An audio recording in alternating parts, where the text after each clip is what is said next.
Kasado ng nationwide peace rally ng Iglesia ni Cristo na gaganapin po sa Lunes, Enero 13. Isasagawa nga ang peace rally sa Liwasang Bonifacio sa Metro Manila.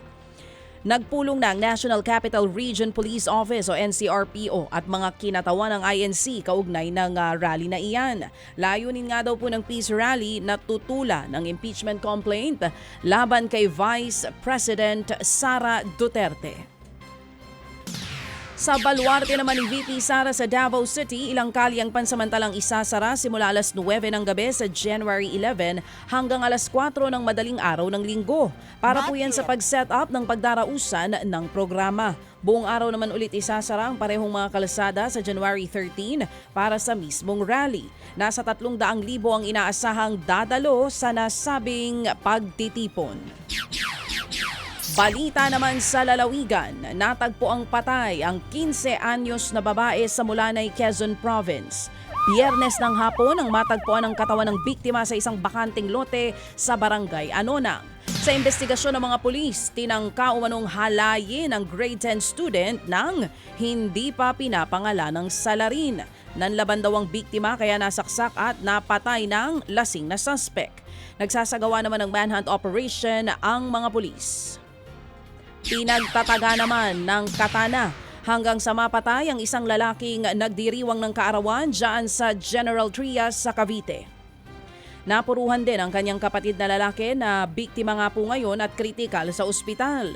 Base nga sa investigasyon, naingayan daw ang grupo ng suspect sa biktima at kanyang kapatid na nagbibidyoke sa kanilang bahay. Una raw sinita ng kanilang purok leader ang mga biktima na tumigil na sa pagbibidyoke dahil gabi na. Napakiusapan naman ng mga biktima pero makalipas ang ilang minuto, naglabas pa raw ng speaker ang kapatid ng biktima at nagpatugtog pa nga ito. Doon na raw bumalik ang purok leader kasama ang suspect na siyang may dala ng katana. Nagkaroon ng komprontasyon na humantong naman sa pananaga. Nagsasagawa na ng manhunt operation sa dalawang suspect na nahaharap ngayon sa kasong murder. Puspusa naman po ang paghahanda para sa Pista Senior at Sinulog dyan po sa Cebu City. Nasa 4,000 security personnel ang ipapakalat para nga po sa nasabing selebrasyon. Kabilang na dyan ang mga pulis mula sa Police Regional Central Visayas, Philippine Army, Coast Guard at maging ng Bureau of Fire Protection o BFP. Ininspeksyon ng mga lugar na dadaanan ng Sinulog 2025 Street Parade nagaganapin naman sa January 19. Mahigpit na ipinatutupad ang liquor ban sa mga pampublikong lugar malapit sa ruta ng parada. Dadalhin naman ang imahe ng Santo Niño sa mga ospital at bilangguan para sa mga deboto na hindi makakadalo ng Pista Senior.